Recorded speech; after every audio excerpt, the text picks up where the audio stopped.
Bom, pessoal, sejam bem-vindos a mais uma edição do Pod MXM. Hoje a gente está aqui com o Vitor, que é head financeiro da Sua Música atualmente, mas nada melhor do que ele mesmo para se apresentar. Seja bem-vindo, Vitor. Obrigado pelo convite. Eu sou o Vitor Trukzinski, 33 anos, destes 33, 18 dedicados à área financeira, contábil, pai de um menininho de 1 ano e 2 meses que não me deixa dormir direito, por isso que a gente está meio cansado. Jiu-jiteiro e gerente head financeiro há bastante tempo. E, cara, desses 18 anos, muitos deles dedicados a implantar MXM pelas empresas que eu passei. Já coloquei MXM, acho que umas 3 ou 4 empresas. Mais ou menos, umas 3, 4 empresas que eu me lembre. Essa parceria há bastante tempo já.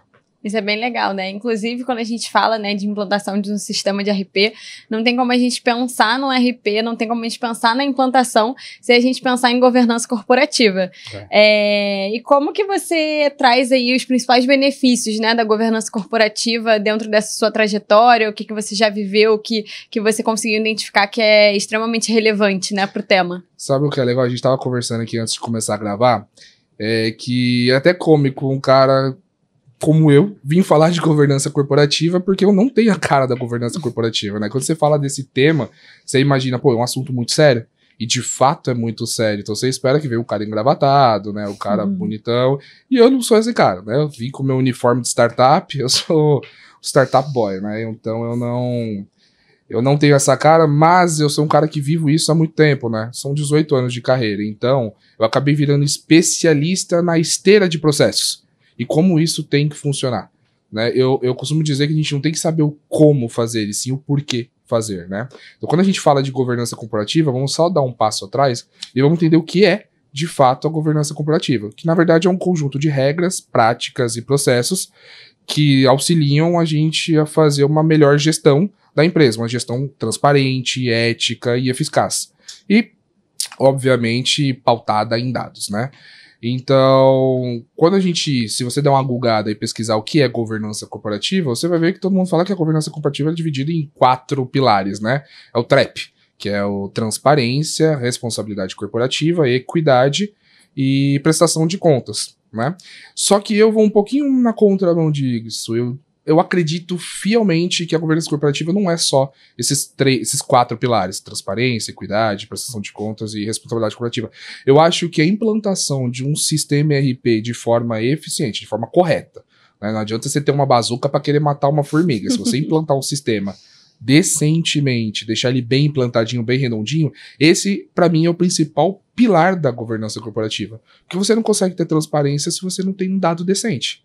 Você não consegue ter uma equidade ou uma prestação de contas eficiente com o seu acionista se você, de fato, vai tirar esse dado da onde? Sim. Então você vai estar com tudo ali no Excel, onde qualquer um pode mexer? Não, então você tem que ter uma implantação do sistema bem eficiente, bem eficaz, que rode liso, que a esteira do processo funcione de forma fluida. Aí você vai conseguir ter todas essas outras informações que eu preciso nos outros 4 pilares. Mas, de novo, eu não sou quem sou eu para falar, né? Tem os teoristas aí do mercado que falam que são os 4 pilares. Para mim, o principal pilar, digamos o 5º, mas o principal é a implantação de um sistema bem feito. E aí, falando de quais são os benefícios dessa implantação, vamos pensar um pouquinho aqui na captação de recursos do mercado, no investimento, né? Eu gosto muito de dar exemplos bem ridículos, que quanto mais ridículo, mais ridicularizado, mais a gente consegue entender. Então, hoje em dia, quando o acionista ele vai aportar, ele vai investir no business, ele não vai, de fato, só analisar o resultado. Porque resultado por resultado, a gente consegue mostrar o resultado que a pessoa quer. Eu costumo dizer que com qualquer número você chega a qualquer local, né? Então, a análise ela é muito mais complexa que isso. Então, vamos dar um exemplo: 2 padarias, né? Exemplo de padaria é muito bom pra mim, eu gosto bastante de pão. 2 padarias, a do seu João e a do seu Pedro. A padaria do seu João, ela fatura lá 1 milhão, gasta 950 mil, tem um resultado de 50. E a padaria do seu Pedro, né? Do seu Pedro tem fatura 100, gasta 50, resultado 50. Quando eu olho as 2 padarias, resultado, né? Eu vou olhar que as 2 estão tendo o mesmo resultado. Mas vamos olhar o por trás disso, não basta só isso para eu decidir se eu vou aportar numa empresa ou não. Então vamos lá, a padaria do seu João. A comanda é digital, os funcionários são todos educados, cordiais, a limpeza é impecável, os insumos utilizados são de primeira qualidade. E o tempo, ele é muito rápido, o atendimento é rápido. Beleza, é mais caro também, em contrapartida. Beleza, a padaria do Seu Pedro já é completamente ao contrário. A comanda é no papel, o café é amargo e... Tem quem gosta de café amargo, não é um bom exemplo, mas o café é sem açúcar, também tem gente que gosta, mas enfim. E é demorado, mas é mais barato. Então, quando eu olho o resultado operacional, o resultado financeiro das duas, eles são equivalentes em números. Mas quando eu olho na experiência por trás disso, ela é completamente diferente. Uma está fadada ao fracasso e a outra está fadada ao sucesso. Enquanto eu, como acionista, eu vou olhar para qual dessas padarias eu vou investir. Então, traduzindo e parafraseando para a governança corporativa, quando eu tiver processos bem estruturados, sólidos, robustos, um compliance decente, políticas bem estabelecidas, esteiras e processos fluidos, isso vale também na hora de eu analisar e captar um recurso externo. O acionista ele vai olhar só isso, ele também vai olhar isso, não só o resultado, não só a DRE. Mais um outro exemplo, redução de riscos e fraudes. Então, quando eu tenho ali uma política bem estabelecida, quando eu escrevo e determino que toda contratação de fornecedor ela tem que passar ali por uma etapa onde eu vou cotar 2, 3 e vou fechar o melhor custo-benefício, eu garanto que eu não vou ter riscos de fraude nesse processo, porque eu cotei 3 fornecedores, várias pessoas foram envolvidas nesse processo, eu tenho a aprovação dessa despesa, eu não saio lá contratando meu amigo, eu não tenho café, eu não tenho aquele capilézinho. Então, governança corporativa ele é muito complicado, mas ele é muito simples. Sabe aquele óbvio que precisa ser dito? Sim. Então, assim, você tem que cotar fornecedores para você conseguir escolher o melhor para você colocar para dentro.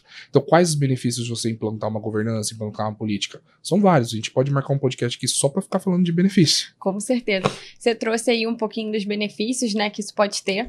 E por parte do que você falou, né, as falhas que as empresas podem ter justamente não ter essas políticas, né, muito bem desenhadas, alinhadas, mas você consegue trazer ali alguma experiência, algo que você já viu, assim, que acontece muito no mercado, que determina exatamente essa falha, claro. Que a gente consiga identificar exatamente onde são pontos falhos que o mercado acaba tendo por não aplicar uma governança de uma forma eficiente. Posso dar exemplo claro de verdade que aconteceu? Há alguns anos atrás eu estava alocado em um cliente e eu sempre fui o cara que promoveu os almoços. Eu falei, gente, vamos no Japa, não sei se aqui vocês comem muito Japa, mas lá em São Paulo é Japa toda hora. Vamos no Japa, uns 10 anos atrás, vamos no Japa. Então todo mundo vai. E um dos rapazes que estavam lá no meio, ele, não, tô de dieta. Eu falei, não, come só o peixe, não vai dar nada. E ele fez meio que o corpo mole. Beleza, ficou subentendido que ele não ia conosco. Todo mundo foi. E eu, naquela época, era responsável pelo caixinha. Eu odeio caixinha. Eu repudio. Eu acho que não tem que existir caixinha em nenhum lugar, nenhuma empresa. Mas, beleza, tinha caixinha naquela época. O caixinha era físico. Então ele foi lá, Vitão, eu preciso comprar os materiais da manutenção e eu preciso de R$500. Aí eu falei, pô, mas você vai comprar onde? Vou comprar lá na empresa tal. Aí eu falei, tá, mas eles faturam pra gente. Por que você não fatura? Boletim pra 15 dias. Ele falou, não, cara, agora eles mudaram. Agora a gente tá, até R$500 a gente tem que pagar em dinheiro. Eu falei, cara, tá. Fui lá, peguei o dinheiro no cofre, dei o dinheiro pra ele, recibinho, anotou. E foi. Aí daqui a pouco ele, gente, eu vou no Japa. Eu falei, tá bom, não conectei uma coisa com a outra. Ele foi com a gente no Japa, foi legal. E costumeiramente, né, a gente tinha um processo bem estabelecido, eu cobrava a galera da prestação de contas do caixinha semanalmente. Né? E aí eu cobrei ele, cadê? Nada. Eu cobrei ele de novo, cadê? Nada. Eu falei, não é possível. Ele falou, perdi a nota. Eu falei, pede lá a segunda via, você comprou onde? Quer que eu fale lá pro fornecedor? Ele, não, vou dar um jeito. E ele me trouxe uma nota e um troquinho, né? Sei lá, foi R$500, me trouxe 480 e me trouxe 20 de troco. Beleza, guardei com as outras notinhas, depois eu presto conta do caixinha. Quando eu fui prestar conta do caixinha, minha prestação de contas ela não era no Excel. Ela não era aquela prestação, não, tá tudo certo e eu faço só o ajuste no sistema. Não, a gente lançava notinha por notinha, cadastrava por fornecedor, dentro do MXM, entreguei que era MXM na época, mas dentro do RP, e a gente fazia a baixa numa conta corrente de caixinha. Então não era só um simples lançamento contábil, o débito e o crédito ali. Quando eu fui lançar a nota, cantei a nota lá, chamei a nota já lançada do sistema. Eu falei, mas peraí, eu tô lançando a nota agora, alguém já lançou? Aí eu fui ver, aquela nota tava inclusive baixada numa conta corrente, saiu do banco, eu falei, não, pera, ele me deu a nota aqui, como é que a nota tá baixada? Deixa eu ir lá ver, fui no movimento, não aguentei, fui no movimento, puxei a nota, a mesma nota. Ou seja, o rapaz, ele achou que, pelo volume ser alto, obviamente eu ia pegar aquela nota, ia prestar conta e não ia perceber. Mas como a gente fazia o lançamento, como o nosso processo era fluido, estruturado, nós fizemos o lançamento no sistema, e aí quando eu chamei a nota, aquela nota estava lançada. Eu percebi que aquela nota, ele pegou uma nota do movimento já paga e trouxe de novo para prestar conta. Então ele pegou aquele dinheiro para ele. E aí, obviamente, eu falei, cara, não é possível, alguma coisa tem de errado. Eu ainda não acreditei no meu feeling. Fui lá no fornecedor e falei, preciso de um alicate. Tem que pagar. Ele falou, não, pra vocês a gente fatura. Eu falei, não, mas o alicate é R$15, né? Não era alicate, não sei o que era. Ele falou, não, cara, pra vocês a gente fatura qualquer valor. Eu falei, não tem mínimo? Ele falou, não. Aí eu tive a certeza que realmente ele tava roubando. Aí a gente falou com o diretor na época, ele foi desligado, confessou, né? No final a gente pressionou ele, confessou, e assim foi. Só que casos como esse, eu tenho de quilo, milhões. De verdade, eu tenho um cheiro pra fraude, sabe? Um negócio que não... que um dedinho que descobre quando tem processo errado. Então, de novo, vamos fazer uma relação com o sistema. Se eu não fizesse... Por mais que eu tenha o sistema implantado, mas se eu não tivesse o processo desenhado de forma correta, como tem que ser a prestação de um caixinha que eu odeio, eu não ia pegar. E esse cara, quantas vezes mais ele poderia fazer isso? E quantas vezes mais ele já tinha feito e a gente não percebeu? Casos como esse eu tenho de quilo. Só mais um exemplo, que esse é maravilhoso, eu prometo ser bem breve. Uma vez nós descobrimos um desvio de 1.300.000, que ele ocorria há 13 anos naquela empresa. E isso aí já não é uma empresa que eu passei, é uma empresa que eu fiz consultoria. Nós fizemos um movimento que era secar o caixa por uns 3, 4 dias, um movimento, uma estratégia minha lá com o diretor na época, e isso acarretou que o time teve que conversar com os fornecedores e postergar alguns pagamentos. É legal? Aí chegou nas pessoas e falou, tem que postergar o pagamento dos fornecedores. Ele falou, não, desse aqui não. Não, por que desse aqui não? A gente vai fazer de todos, não tem como. Conversa, são 3 dias. Ele, não, porque esse aqui tá passando por um momento difícil. Eu falei, nossa, mas você sabe até como tá o momento do seu fornecedor? Esquisito, aquele cheirinho ali não me desceu, não. Aí eu falei, cara, vamos fazer uma investigação desse fornecedor. Puxamos o CNPJ na receita, puxou o quadro societário. De fato, o nome não era o nome dele, nem de nenhum conhecido. Mas o sobrenome era bem parecido, né? Era igual, na verdade. Aí eu falei, não é possível o nome de uma mulher. Aí passamos no RH e falei, cara, dá uma olhada se essa pessoa aqui é dependente dele. Era a ex-mulher dele. Era ainda, a gente descobriu porque tinha pensão. Era a ex-mulher dele que tinha uma empresa fria. E há 13 anos, todo mês, tinha uma notinha ali de X mil que era emitida. Aí no total desses 13 anos deu 1.300.000. Então, se quando a gente faz o cadastro do fornecedor existir de fato uma análise do fornecedor que você está cadastrando no sistema, não simplesmente colocar lá, ou o cara fez um serviço, contratou um serviço de marketing e veio uma nota de uma boleira, o moleque faz bolo, não faz o menor sentido. Esse fornecedor está apto para prestar esse serviço? Então, quando a gente faz um cadastro de fornecedor, você tem que fazer um cadastro amplo, você tem que cadastrar ele de forma correta, inclusive validar se esse fornecedor pode prestar esse serviço ou não. Sim. Então, de novo, né, que eu falo sobre governança corporativa, mas eu falo ainda sobre o RP. Se o RP não for decente, não tiver bem implantado e aliado a ele, a gente tiver uma bela de uma governança corporativa, processos estruturados, essa é a fórmula do sucesso. Você trouxe 2 exemplos pra gente muito relacionados à parte financeira, né? Eu sei que na empresa sempre tem esse foco ali financeiro, de fornecedor, mas tem alguma outra frente de governança que o RP ele consiga te ajudar, assim, dentro da investigação, né? E análise, né? De como que tá a saúde de governança daquela empresa? Cara, eu vou dizer pra você que eu sou o financeiro mais contábil que vai passar aqui, tá? Eu me preocupo muito. Tanto que toda vez que a gente faz uma análise, né, faz um BP, uma DRE, um painel financeiro, né, que é o nome da moda agora, eu me preocupo muito que aquele número esteja exatamente batendo com o número lá da contabilidade. Então eu me preocupo que toda vez que a gente classifica uma despesa dentro do sistema, lá no financeiro para pagar, que ela sensibilize uma mesma conta contábil lá na contabilidade. Né? Então, quando a gente fala de trazer o cara do financeiro contábil para falar, é bacana porque eu entendo esse todo, né? Então, vamos dar um exemplo de um lançamento de uma nota fiscal. O comercial mandou um e-mail, venda concluída, tem que faturar. Beleza, o pessoal do financeiro vai lá, cadastra o cliente, parametriza o cliente, dá um clique, comunica com a prefeitura, nota fiscal emitida.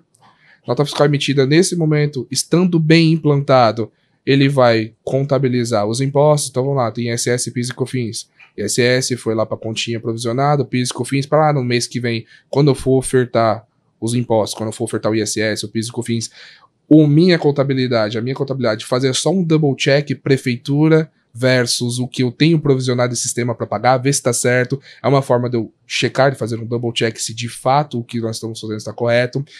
Estar preocupado com as normas regulamentatórias, então, de fato, esse cliente, essa receita, eu tenho que recolher o PIS e COFINS sobre ela, é cumulativo, é não cumulativo, ISS acho que não tem como fugir, mas, enfim, quando você tá com o sistema ele bem implantado, eu não tô falando só de financeiro, eu não tô falando só daquele clique comunicar a nota na prefeitura e alimentar o contas a receber, mas quando eu olho num espectro, quando eu vou mais para trás e olho o todo, eu provisionei o imposto, eu reconheci a receita na contabilidade, eu provisionei essa receita para o meu fluxo de caixa dali 15, 20 dias, eu comuniquei a nota fiscal com a prefeitura, dependendo do sistema, a gente ainda comunicou, o cliente vai pagar por boleto, comunica o banco, manda o bordeiro pro banco, reconhece ali o boleto com 2 cliques, e se tiver bem parametrizado o sistema mesmo, com mais um clique, você ainda manda a nota fiscal e boleto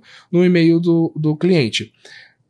Quando a gente olha, parece que o processo é fluido, mas eu movimentei o fiscal, movimentei o contábil, movimentei o financeiro, movimentei a tesouraria, e o contas a receber. Então, o sistema bem implantado, eu vou bater muito em sistema bem implantado, porque é isso que eu vivo há 18 anos, parece que é um negócio. Eu entro e saio de empresas ou para construir os processos e implantar um sistema, ou para reconstruir, ou para melhorar o que já está funcionando bem. Então, a gente não pode deixar de lado nenhuma dessas etapas.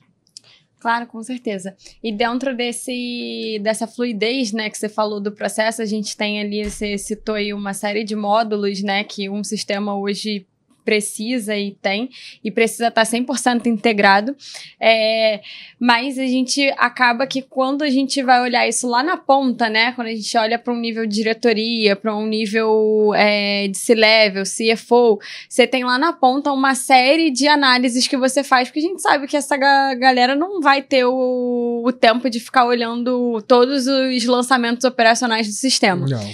E aí, quais são os KPIs, assim, quais são os principais indicadores que todo mundo, né, da diretoria, esse level, presidência, precisa ver, né, e tá ali atento e consegue reconhecer isso de uma forma rápida através de um RP? Existem milhões de KPIs e agora tem muitos que estão na moda, né? Então a galera gosta de ver GMV, margem de contribuição, nível de endividamento, curva disso, curva daquilo, ponto de equilíbrio. Existem muitos, mas tem 2 que eu gosto muito. Eu acho que o básico, ele funciona. E muitas vezes a gente tem que desburocratizar tudo que dá para que a operação fique mais fluida e que a experiência da galera com o contábil financeiro seja mais palpável, mais legal. Então, tem 2 KPIs que eu gosto muito, que eles solucionam boa parte dos nossos problemas, inclusive de caixa. É o PMP e o PMR. Prazo médio de pagamento e prazo médio de recebimento. Então, vamos trazer isso para a realidade, sempre com exemplos. Quando a gente está falando de publicidade. Normalmente o mercado de publicidade paga 15 dias fora mês. Às vezes 30, às vezes 60. Então eu vendi uma mídia, ou eu vendi uma publicidade agora, que dia é hoje? Hoje dia 3, não sei se podia falar, mas porque quase vai no ar outro dia.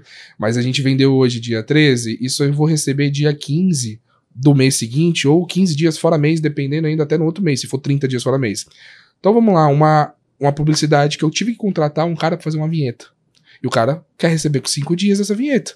E aí eu pago o meu fornecedor, meu prazo médio de pagamento é 5 dias, só que o meu prazo médio de recebimento é 45, porque é 15 dias fora mês. E aí daqui 10 dias eu vendi de novo outra publicidade e contratei esse mesmo cara para fazer outra vinheta, para fazer a narração da vinheta. E ele narrou e eu paguei com ele com 5 dias. O prazo médio de pagamento de novo 5, e meu prazo médio de recebimento 45. Você concorda comigo que se eu não tenho um caixa estruturado, a longo prazo, eu tô desembolsando antes de receber do cliente? E eu nem tô considerando ainda inadimplência. Meu cliente pode não pagar no dia. Então, qual que é o correto? O que eu sempre falo, que eu sempre implanto, quando a gente implanta esses KPIs de PMP e PMR, é que a gente observe qual é o prazo médio de pagamento da empresa e qual é o prazo médio de recebimento. Nós sempre precisamos colocar o prazo médio de pagamento maior do que o prazo médio de recebimento. Porque se eu pago meu fornecedor com mais tempo e eu recebo no meu cliente cada vez com menos tempo, o dinheiro sobra no caixa, eu aplico os recursos excedentes de caixa, ganho dinheiro com a aplicação do banco, ganho fôlego para respirar, e qualquer coisa que acontecer, eu tenho um caixa sólido. A não ser que você seja uma empresa com um caixa totalmente sólido, com 18, 19 meses de operação garantida, cara, é difícil a gente ter isso hoje em dia. Então, quando a gente implanta esse KPI, super simples, e a gente consegue entender que eu tô pagando meu fornecedor muito mais rápido que eu recebo meu cliente, tem fornecedor que eu pago com 30, óbvio, mas se a maioria dos meus fornecedores eu pago a toque de caixa, eu pago ali na hora, o meu caixa nunca vai ser sólido, ele nunca vai ser saudável. E no longo prazo, pode acontecer algum problema na empresa, a gente precisa de um caixa rápido, e eu não tenho. Por quê? Porque eu tô pagando meus fornecedores rápido. Por isso que eu falo pra todo mundo, estica com o fornecedor e reduz com o cliente. Ah, Vitor, não dá. Dá. O fornecedor tem que entender que ele tem que querer estar conosco, não é nós, não somos nós que estamos implorando pra ele prestar serviço pra mim. Sim. O fornecedor tem de quilo aí fora. Né? Tirando alguns exemplos aí, satélite só tem eles, né? Não tem o que fazer, você tem que se adequar a eles. Agora, o fornecedor de insumos, de material, a galera que fornece a coca pra gente colocar lá na geladeira, cara, se ele quer que eu pague ele com 10 dias, eu vou no outro que eu pago com 30. Quando meus tempos de JBS, eu trabalhei na JBS há muito tempo. No canal Rural, que era uma das empresas do grupo JF, que a JBS também estava lá, mas eu acabei rodando algumas empresas do grupo. E quando eu saí de lá, o prazo era 45 dias para o fornecedor e eles estavam estudando para aumentar o prazo para 60 dias. Sim. Então, pô, quer caixa mais saudável do que esse? Não Geralmente tem, né? Indústria nem flexibiliza, né? Ou é esse prazo ou nunca vai ser. Se você não quiser prestar serviço para mim, vai. Tem fila. Tem briga de pessoas para prestar serviço para mim. É isso que eu tenho. Só que isso não é porque a JBS é a JBS. Isso qualquer um tem que agir dessa forma, cara. Sim. O fornecedor quer estar comigo. Existe parceria, existe tudo, óbvio. Mas ele quer estar comigo. Então ele que se adequa à minha política de pagamento. Sim. E quando você fala, né, que você olha principalmente esses dois indicadores, eu sei que obviamente tem outros que são importantes também da gente acompanhar, você fala que hoje você acaba acompanhando isso tudo em Excel, como que funciona essa sua metodologia de análise para você ter essas respostas mais rápidas? Olha, quando a gente fala de KPI, dificilmente a gente tem KPI nativo de sistema, né? Porque cada um acompanha. Tem gente que vai usar a média ponderada, tem gente que vai usar a média, a mediana. Então, cada um tem o seu conceito para acompanhar. Mas, fatalmente, o Excel é a ferramenta complementar a qualquer sistema. E, de novo, o Excel é uma ferramenta complementar. Tudo que começar no Excel, você tem que jogar para dentro do sistema. O sistema RP, ele precisa refletir a verdade. Eu aprendi com um diretor há muito tempo atrás que se for difícil você explicar, não faz. Mas tá certo, mas não consegue explicar, não faz. E anexo a isso, se o sistema tem que refletir a verdade, eu tenho que jogar tudo para dentro do sistema. Então, beleza, eu posso exportar os dados do sistema, trabalhar ali para fazer um KPI, legal. Mas eu tô tirando isso de uma base auditada, de uma base robusta, de uma base sólida. Sim. E qualquer coisa que eu faça no Excel que se perpetue, eu tenho que tirar do Excel, eu tenho que jogar pra dentro do sistema de alguma forma. Então conversa com o seu RP, chama lá o seu gerente de contas e fala, pô, tô fazendo isso aqui no Excel, a gente não consegue colocar isso pra dentro? Ah, gráfico, pô, ai, cara, galera de startup agora adora um gráfico, né? É gráfico de tudo, às vezes é muito mais fácil você passar o número, mas é gráfico, nossos dashboards. Então, pô, a gente tem que ter isso nativo dentro do sistema. Eu acho que até o MXM tem um BIzinho agora, né? Eu ainda não tive experiência, mas deu uma sapiada, mas ainda não vi. Porque, de fato, tudo que eu preciso eu já tenho dentro do RP. Então, até os meus gráficos complementares, eles estão tão simples que eu não gosto. Nossa, Vitor, você não gosta de gráfico? Não gosto. Prefiro um número. Quanto que eu tenho? Quanto é isso? Quanto é aquilo? E o gráfico... Mas, assim, é questão de gosto. Tem gente que gosta e dashboard é importante, é fundamental, é legal. Principalmente high level, quando você quer acompanhar, você quer saber rapidinho quanto que eu tenho de endividamento. Qual é o meu saldo de fornecedores? Qual que é o meu saldo de endividamento? Já falei. Qual é o meu saldo de clientes a receber? Qual é a média inadimplência? Então é muito mais fácil olhar em gráfico. Concordo. Mas eu prefiro o número. Mas tem quem gosta de gráfico. E quando eu tenho um BI dentro do sistema, pra mim é ótimo, né? O MXM BI, ele tem uma característica que ele é totalmente integrado ao RP, né? Então, quando você acessa os dados, você não precisa fazer essa manipulação, o próprio sistema ele já puxa todos os dados e já conecta junto com o BI. Então, dentro do próprio sistema, você ativa as suas visões do BI e aí você tem todos os dashboards que você precisa para você analisar. Então, hoje o MXMBI ele tem a visão de controller, né, que são todos os dados gerenciais da empresa a nível macro.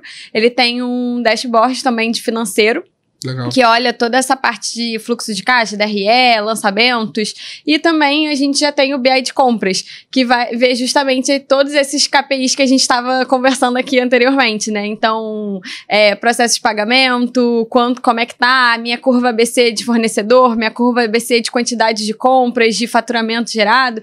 Então, tem uma série de indicadores que o próprio MXMBI te entrega, totalmente integrado com o seu RP. Você não precisa sair do RP, entrar num Power BI, você não precisa exportar de um Excel, você já tem tudo isso totalmente integrado ali no sistema. Então, de fato, isso é um benefício que acaba ajudando muitas empresas, né, a melhorarem a operação e agilizarem mesmo o processo de geração de relatório internamente. Legal. Mas... Eu acho que, assim, pra não ficar com a bola fora, qual que é a minha câmera? É aquela ali?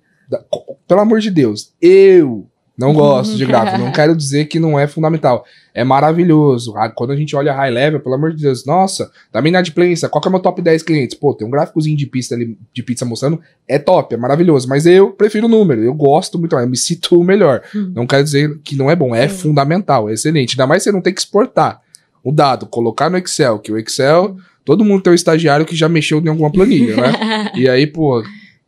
Corre o risco, o tempo que você leva também, né, pra você fazer toda a sua extração de dados, você acaba manipulando esses dados, que aí você tem também o ponto que a gente estava conversando, risco, né? Da veracidade daquela informação, né, de risco de erro, a margem de erro da manipulação humana ali, e você elimina tudo isso, né? Quando você olha, você abre o seu sistema e a tua primeira tela do sistema, por exemplo, pode ser o teu dashboard de compras. Então, o gerente de compras, o diretor de compras da empresa, ele abre a primeira rotina do dia dele, tem todos os indicadores e os KPIs que ele precisa analisar ali de forma rápida. Sabe por que eu sou mais tranquilo com isso? Porque eu quase não uso relatório exportado do sistema.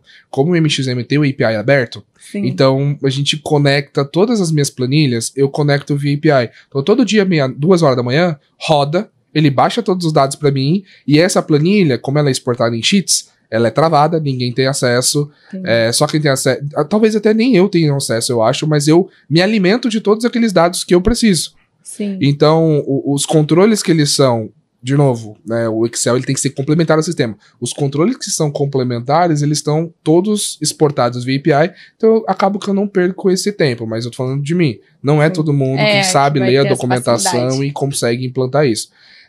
E isso é fundamental, é maravilhoso, né? Porque sempre vai ter um estagiário. Nada contra o estagiário, eu já fui, mas eu me ferrei muito como estagiário, então eu acho que tem etapas que você tem que passar. Ele vai mexer na planilha, ele vai arruinar algum dado ali, você vai deixar... Sim. Você vai deixar o seu CEO de calça curta. E a gente falou muito aqui, né, sempre do RP, assim, da implantação eficiente do RP, do quanto que o RP, ele beneficia todo esse processo, né, de estruturação da governança corporativa. Mas quais dicas, assim, que você conseguiria dar para... Como que eu escolho o melhor RP ali para minha operação, né? Como que eu defino que aquele RP é o RP que é realmente necessário para o meu dia a dia operacional e para trazer as informações e todos os meus processos que eu preciso dentro da companhia? Top. Essa pergunta é muito boa e ela é complicada num ponto, porque assim, apesar de eu ser um cara que eu gosto de desburocratizar tudo, eu sou muito chato com o processo. Acho que o processo ele existe que é para ser seguido. Agora, eu vou entrar nesse ponto, mas agora há pouco a gente falou quais são os riscos de não ter uma governança corporativa. Eu acho que o principal, se você tem um compliance só no papel, não vai funcionar. Se eu tenho uma política de pagamentos e ninguém segue, para que eu faço? Se eu tenho uma política de crédito e ninguém segue, para que eu faço? Se eu tenho uma análise de cliente, ou se eu faço uma análise do fornecedor, se eu tenho tudo isso pautado e desenhado e anotado, mas ninguém seguir, não adianta de nada, você não precisa ter nem RP, filho. Pra que você tem RP? Se você faz nada, volta pro tempo dos maias, incas e astecas e coloca tudo lá no Excel. Então, na hora de você escolher um RP, tendo você um compliance, políticas bem estabelecidas, ou se você não tem, mas se compromete a fazer, vamos escolher um RP. O que eu analiso primeira vez? Eu já implantei MXM 3, 4 vezes? Já. Eu implanto MXM sozinho muitas vezes. Toda vez que a gente começa uma nova empresa e eu já tenho o MXM contratado, eu implanto ele sozinho. Eu já fiz isso bastante vezes. O que eu analiso? A flexibilidade do sistema, se ele não é travado. Eu não quero pautar a minha operação na forma do sistema trabalhar. O sistema se pauta e se modela ao meu jeito de trabalhar. Claro que dentro de eu não posso ferir a lisura do processo. Eu não posso querer lançar a receita, lançar uma nota fiscal sem reconhecer a receita. Isso aí nenhum sistema RP vai fazer mesmo, porque tá errado. Então você tem que olhar a flexibilidade. Se o sistema tem campos que você pode reaproveitar, se eles são nativos ou não, quais são as chances que nós temos de implementar novas regras e novos processos? É fácil. A gente consegue conversar com a galera galera do... Eita, meu Deus, como é que é o nome da galera do SAL? Pra ver se a gente consegue fazer isso. Outra coisa, o sistema ele tá adequado às normas e às regras e às normas regulamentatórias? Ele tá se atualizando sempre? Saiu um novo negócio lá do DEFI, saiu um negócio da DIRF, ele tá se adequando? Outra coisa, o suporte dele é contínuo ou não? Depois que você implantou, um abraço, um beijo da Anitta pra você. Não. Além disso, o API dele é aberto? Não é? Quando você contratar, você vai fazer aquela etapa do Business Blueprint, você vai sentar com o especialista do sistema, ele vai entender o teu negócio e vai te ajudar a implantar o sistema de forma correta. Cara, além disso, como é que funciona? Os módulos, eles são integrados ou não? Nossa, eu te vendo uma solução maravilhosa. Não é nada integrado?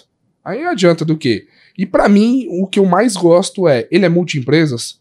Porra, imagina você tem um grupo, você tem 4, 5 empresas, e aí no final do mês, ou no final do ano, você quer consolidar o resultado, você precisa tirar um relatório de cada uma. Ou melhor, você tem que sair do sistema e entrar em outro. Toda vez que você for mudar de empresa, cara, isso pra mim não funciona. Pra mim, o sistema tem que ser multi-empresas. Eu tenho que levar ele, eu tenho que falar da empresa 2, e aí agora, chegou um negócio da 3. Pô, daqui. O mesmo analista que lança o pagamento da 2, lança da 3. O mesmo contador que vai fechar o resultado da 2, fecha da 3, fecha da 4. Consolida o resultado tudo numa só. Então, esses são os principais pontos que eu analiso na hora de contratar um sistema. Além de preço, né? Obviamente. E a flexibilidade no pagamento também é interessante, dependendo da empresa que você está implantando, se tem um caixa robusto ou não. Bem legal. Você praticamente descreveu o Web Manager. Desculpa. Você praticamente descreveu aí o sistema que a gente tem. Mas acho que a gente falou bastante aqui ao longo do episódio, né? De várias pontuações em relação ao RP, ao sistema. Mas agora, chegando aqui pro final, eu tenho uma última pergunta para você, Vitor. Mas não tava na pauta, tô brincando. Essa é nova, essa é nova. Essa é bônus? Essa foi a partir da nossa conversa. Legal. O que você diria, assim, para uma pessoa que estivesse entrando num desafio agora de uma empresa, assim, de estruturação, de reestruturação de uma governança corporativa?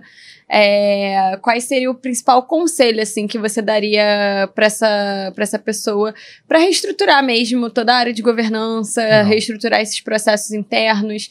Quais desafios que essa pessoa com certeza vai passar, porque é inevitável, e quais desafios que às vezes a gente enxerga no começo, mas que eles vão ser bons para serem reestruturados no longo prazo?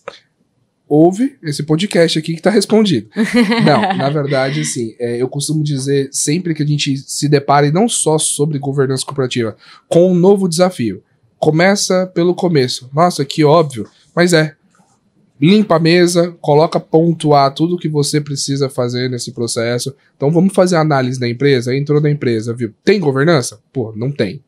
Tem política? Não tem. Tem prazo? Tem processo? Os dados, eles são demonstrados de forma ética, de forma transparente? Não. Vamos analisando todos os gaps da empresa. Eu costumo dizer, tem uma frase de William Deming muito boa que é: sem dados, você é só uma pessoa com uma opinião. Então, essa empresa já tem um RP implantado? Sim ou não? Pô, tem, legal. Vamos ver se esse RP faz sentido ou não, senão vamos trocar. Né? Não faz o menor sentido. Você confia no dado dessa empresa? Sim, não, legal. Tendo tudo isso enumerado em bullets ali, você começa a fazer a análise do que a empresa não tem e vamos começar a implantar. Quando a gente fala de esteira de processo, você precisa, eu falei, entender o porquê fazer e não como fazer. Como fazer, a gente tem um monte de gente aí. Mas e o porquê você tem que fazer? Por que a nota fiscal do fornecedor que ele presta serviço mensal, ela tem que ser emitida no mês em que a prestação de serviço está ocorrendo? Porque está lá no manual da contabilidade societária, você tem que fazer. Reconhece a despesa no fato gerador. Por que a receita, independentemente se eu vou receber isso parcelado ou não, se você vai diferir essa receita ou não, por que você tem que reconhecer? Porque você emitiu a nota, não tem como você emitir uma nota e não reconhecer a receita. Então são princípios básicos que a gente não pode deixar de lado. Por isso que eu falei que quando a gente fala de governança corporativa, é até engraçado eu vir, porque eu sou um cara meio na contramão, mas é porque parece que as pessoas estão deixando o óbvio de lado. E o óbvio ele precisa ser dito, o óbvio precisa ser feito. Eu preciso cotar 3 fornecedores antes de contratar um. Porque se eu contrato sempre o mesmo fornecedor, com certeza um capilé tem ali dentro. Tem um estorninho do valor que a gente está gastando. Eu preciso subir a nota para pagamento dentro do prazo, não posso jogar ela na gaveta. Por quê? Porque senão vai pagar com atraso. E o financeiro não tem nada o que fazer, porque você já mandou a nota com ele com atraso.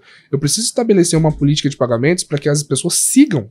Não para as pessoas falar que é bonitinho. Quando a gente tem missão, visão, valores ali, todo mundo segue. Por que a porcaria da política de pagamento não? Por que quando a gente falar que esse cliente tá com o crédito negado, porque ele tá com um problema fiscal, o Serasa dele tá todo ferrado, ele não tá pagando e tá abrindo falência. Aí o comercial, não, tem que vender, tem que vender, tem que vender. Não, o cara não tá pagando, então eu neguei o crédito.